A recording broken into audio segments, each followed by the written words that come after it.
सभी को नमस्कार। मैं इमेजे 4191 से बैरिल हूँ।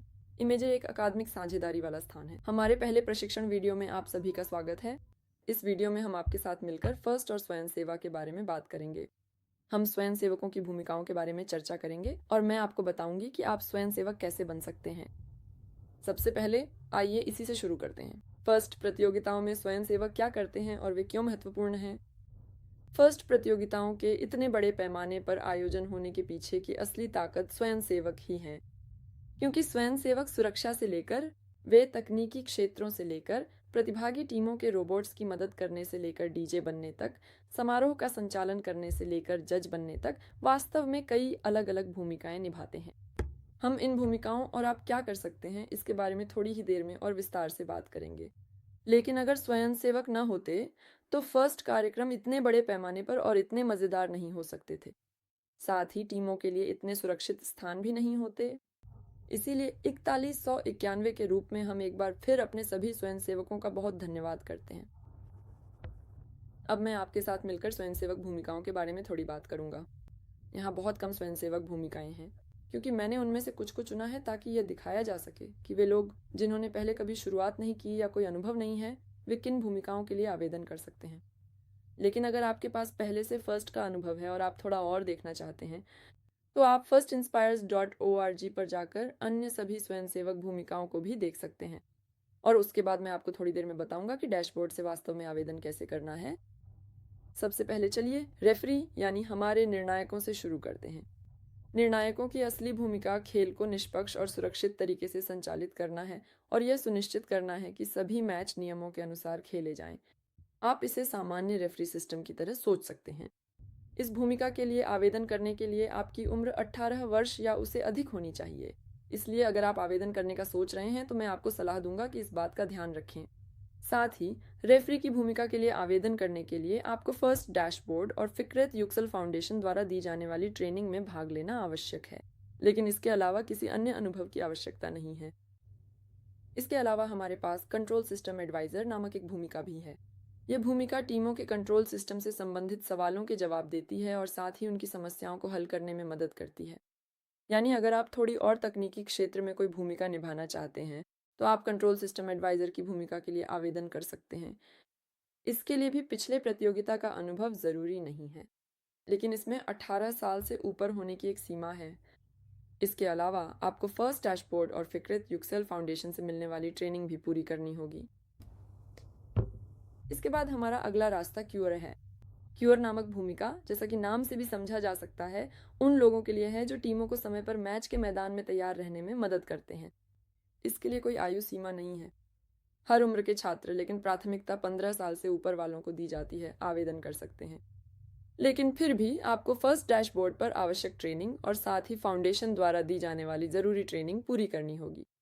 अगर आप इस भूमिका में होते हैं तो आपको यह सुनिश्चित करना होगा कि सभी टीमें समय पर और पूरी तरह से मैच के लिए तैयार और उपस्थित हों। इसके अलावा अगर आप मैदान या मैच से संबंधित नहीं रहना चाहते बल्कि पिट एरिया में रहना चाहते हैं या टीम रजिस्ट्रेशन जैसे कामों में शामिल होना चाहते हैं, तो आप पिट एडमिनिस्ट्रेटर नामक भूमिका के लिए भी आवेदन कर सकते हैं। यह भूमिका वास्तव में पिट एरिया में टीमों के पंजीकरण की जिम्मेदारी लेती है। टीम पंजीकरण की प्रक्रिया को पूरा करने में मदद करती है और साथ ही पिट प्रक्रिया के दौरान उन्हें सभी आवश्यक सहायता प्रदान करने का कार्य करती है। यह टीम आगंतुकों के सवालों के जवाब भी देती है। यह टीम प्रतियोगिता के आयोजन और प्रवाह के बारे में टीमों को लगातार आवश्यक जानकारी भी प्रदान करती है। इसके लिए फिक्रेत युक्सेल वक्फ द्वारा कोई अलग प्रशिक्षण नहीं दिया जाता है, लेकिन आपको फर्स्ट डैशबोर्ड में उपलब्ध प्रशिक्षण मॉड्यूल पूरे करने होंगे। अब मैं फील्ड रिसेटर और स्कोर कीपर भूमिकाओं के साथ आगे बढ़ रहा हूँ। फील्ड रिसेटर कहे जाने वाली टीम प्रतियोगिता के दौरान यह सुनिश्चित करती है कि मैदान उपयुक्त स्थिति में हो और मैचों के तुरंत बाद मैदान को फिर से उसकी प्रारंभिक स्थिति में लाने का कार्य भी यही टीम करती है। इसके लिए आपको किसी अतिरिक्त अनुभव की आवश्यकता नहीं है।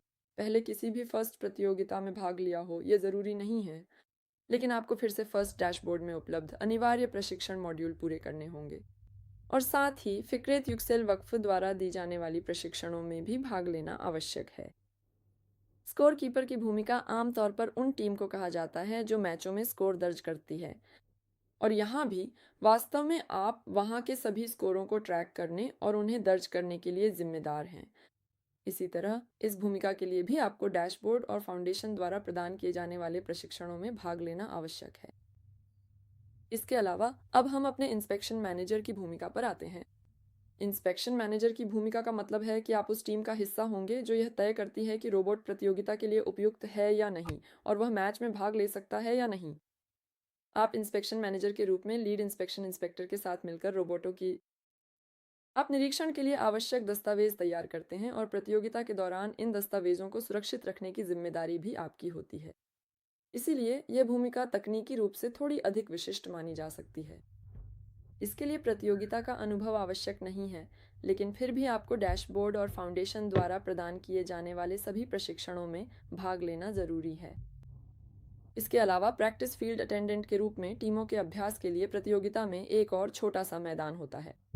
प्रैक्टिस फील्ड अटेंडेंट के रूप में आप यह सुनिश्चित करते हैं कि टीमें वहां अभ्यास कर सकें, कोई समस्या न हो, वे सुरक्षित रूप से अपना सारा अभ्यास पूरा करें और उसके बाद मैदान से बाहर निकलें। इसके लिए भी आपको फिर से फिक्रेत युक्सेल फाउंडेशन और फर्स्ट डैशबोर्ड द्वारा प्रदान की गई ट्रेनिंग में भाग लेना आवश्यक है। इसके अलावा हम मशीन शॉप स्टाफ और सेफ्टी अटेंडेंट के बारे में बात करेंगे।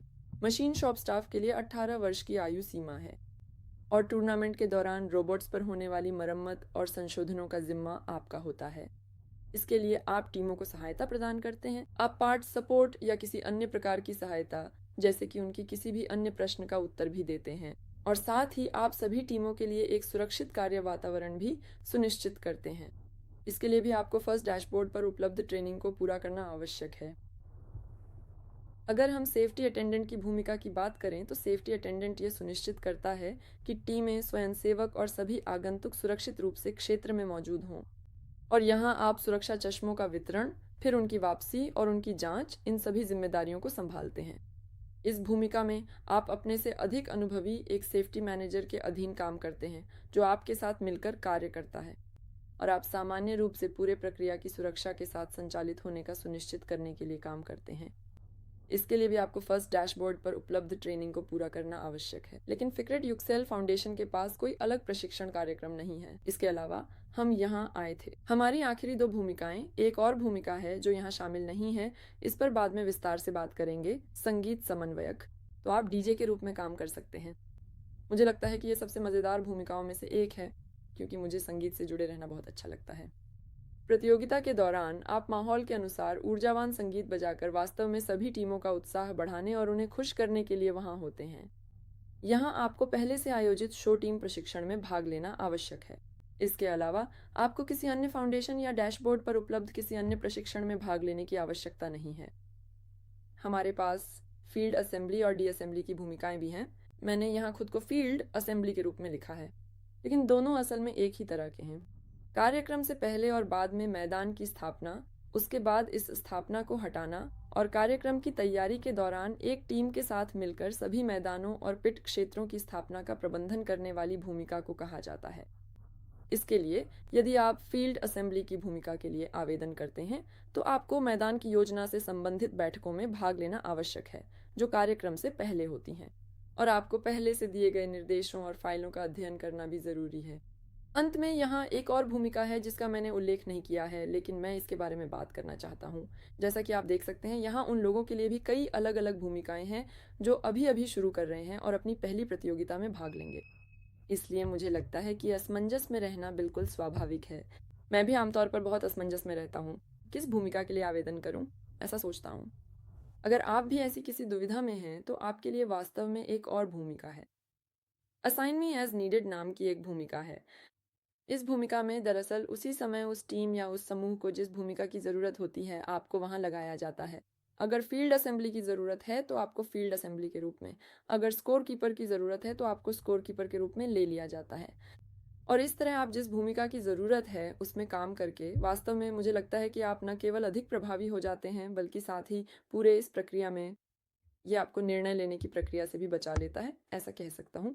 इसीलिए मैं असाइन मी एज नीडेड भूमिका के बारे में भी बताना चाहता था। तो बहुत अच्छी भूमिकाएं हैं। मैं कहीं से शुरू करना चाहता हूँ। मैं ये कैसे कर सकता हूँ? अब आप स्क्रीन पर दिखाए गए टाइम आउट्स का पालन करके वास्तव में अपनी आवेदन प्रक्रिया पूरी कर सकते हैं। सबसे पहले आपको firstinspires.org वेबसाइट पर जाकर अपना एक डैशबोर्ड खाता बनाना चाहिए। डैशबोर्ड खाता बनाते समय आपसे आपके स्कूल या आपके कार्यस्थल की जानकारी मांगी जाएगी। संस्थान, आपकी उम्र, आपका शहर, आपका नाम, उपनाम, संपर्क जानकारी जैसी कुछ जानकारियाँ मांगी जाएंगी। इसके बाद आपको इन जानकारियों को अपनी ईमेल के साथ सत्यापित करना होगा। अगर आपकी उम्र 18 साल से कम है, तो आपके अभिभावक को आपके लिए एक डैशबोर्ड खाता बनाना होगा और आपके लिए कुछ सहमति पत्रों पर हस्ताक्षर करने होंगे। इन सभी चरणों को पूरा करने के बाद आपके लिए इस तरह का एक डैशबोर्ड खाता बना दिया जाएगा। यहाँ आप डैशबोर्ड खाते का उदाहरण देख सकते हैं, जैसा कि मेरा खुद का डैशबोर्ड खाता है। ऊपर तीसरा टैब, जिसे वॉलंटियर रजिस्ट्रेशन कहा जाता है, उस टैब में जाना है। आपको इसमें प्रवेश करना होगा। यहाँ माई टीम्स या my class bank account section में कुछ नहीं दिख रहा है, इसलिए इनमें जाने की ज़रूरत नहीं है। यहाँ क्योंकि मैं एक टीम में पंजीकृत हूँ, मेरी अपनी टीम है, आप आई से ही देख सकते हैं। लेकिन आपके पास कोई टीम होना ज़रूरी नहीं है, बिल्कुल भी नहीं। लेकिन जैसा कि मैंने कहा, वॉलंटियर रजिस्ट्रेशन से पहले उसके ठीक बगल वाले tab parent and guardian youth section को देखकर अगर आपकी उम्र 18 साल से कम है, तो सुनिश्चित करें कि आपके परिवार ने आपके लिए आवश्यक फॉर्म्स पर हस्ताक्षर कर दिए हैं। इसके अलावा अगर आप वयस्क हैं, तो आपके लिए भी कुछ फॉर्म्स हैं जिन पर आपको खुद हस्ताक्षर करने होंगे। इन फॉर्म्स को पूरा किए बिना आप वॉलंटियर रजिस्ट्रेशन नहीं कर सकते, इसलिए सुनिश्चित करें कि आपने इन्हें डैशबोर्ड रजिस्ट्रेशन अकाउंट में रजिस्ट्रेशन के चरणों के दौरान चेक कर लिया है। इसके बाद जब आप वॉलंटियर रजिस्ट्रेशन टैब में जाएंगे तो आपके सामने कुछ ऐसा दिखाई देगा। नीचे मेरे पास पेंडिंग इवेंट रोल्स नाम का एक टैब है। पहले जिनके लिए मैंने आवेदन किया था और जिनका परिणाम अभी आना बाकी है, वे मेरी कुछ वॉलंटियरशिप्स हैं, वे वहीं पर दिखाई देते हैं। लेकिन आपके लिए सबसे ऊपर के ये दो टैब महत्वपूर्ण हैं, इवेंट वॉलंटियरिंग और फर्स्ट ट्रेनिंग। अभी मैंने कुछ रोल्स के लिए फर्स्ट डैशबोर्ड में ज़रूरी एक ट्रेनिंग को पूरा करने की आवश्यकता के बारे में बताया था। इन सब को आप फर्स्ट ट्रेनिंग नाम के टैब से करेंगे और इन ट्रेनिंग्स को पूरा किए बिना आप इन वॉलंटियर रोल्स के लिए आवेदन नहीं कर सकते। इसलिए सुनिश्चित करें कि आपने ये ट्रेनिंग्स पूरी तरह से देख ली हैं और पूरी कर ली हैं। इसके बाद ट्रेनिंग्स के बाद हम इवेंट वॉलंटियरिंग सेक्शन में जा सकते हैं अब। और इसमें जाने के बाद आपके सामने ऐसा एक सेक्शन खुलेगा। इस सेक्शन में आप जो चाहें, जैसे कि मैंने यहाँ FRC के रोल्स के बारे में बताया है, लेकिन इसी तरह के रोल्स FTC, FLL और FLL एक्सप्लोर में भी हैं। इसलिए आप सोचें कि आपके लिए सबसे उपयुक्त माहौल कौन सा है, उसी इवेंट के लिए आवेदन कर सकते हैं। इसके अलावा आप अपनी इवेंट्स को देश और शहर के हिसाब से कस्टमाइज कर सकते हैं, ताकि आपके सामने उसी के अनुसार इवेंट्स आएँ। उदाहरण के लिए मैंने तुर्की में, इस्तांबुल में और फर्स्ट रोबोटिक्स कंपटीशन में होने वाले इवेंट्स को चुना है। यहाँ मेरे सामने वे संभावित इवेंट्स आ रहे हैं जिनमें मैं भाग ले सकता हूँ, और यहाँ आप देख सकते हैं कि मैं किस में भाग लेना चाहता हूँ। यहाँ आप तारीखें भी चेक कर सकते हैं, या फिर कौन से रोल्स खुले हैं कौन से नहीं, ये भी देख सकते हैं। कभी कभी कुछ रोल्स खुले नहीं होते, कुछ रीजनल्स के लिए वे पहले से ही भर चुके हो सकते हैं। कभी कभी और किसी आवश्यकता की ज़रूरत नहीं होती। इसके अनुसार जिस इवेंट में आप भाग लेना चाहते हैं उसे चुनने के बाद यहाँ वॉलंटियर पर क्लिक करके और फिर अपनी व्यक्तिगत जानकारी भरकर आप वास्तव में अपनी वॉलंटियर आवेदन प्रक्रिया पूरी कर लेते हैं। जैसा कि मैंने कहा, अगर आपकी पसंद का रोल किसी ट्रेनिंग की मांग करता है, तो फर्स्ट ट्रेनिंग सेक्शन में जाकर वह ट्रेनिंग करना ना भूलें। इस बीच हमेशा आप इस वॉलंटियर रजिस्ट्रेशन टैब में नीड हेल्प सेक्शन से भी विस्तृत जानकारी प्राप्त करना जारी रख सकते हैं। और अब अपनी वॉलंटियर आवेदन प्रक्रिया पूरी करने के बाद आप अपने पहले इवेंट में वॉलंटियर बनने के लिए तैयार हैं। आशा करता हूँ कि मैं आपको वॉलंटियर इवेंट्स में भी देखूँ और यह प्रशिक्षण आपके लिए उपयोगी रहा हो। इन भूमिकाओं के लिए आवेदन करने के बाद आप आगे चलकर अनुभव की आवश्यकता वाली भूमिकाओं के लिए भी आवेदन करके अपनी वॉलंटियर करियर को जारी रख सकते हैं। मुझे सुनने के लिए आप सभी का बहुत धन्यवाद।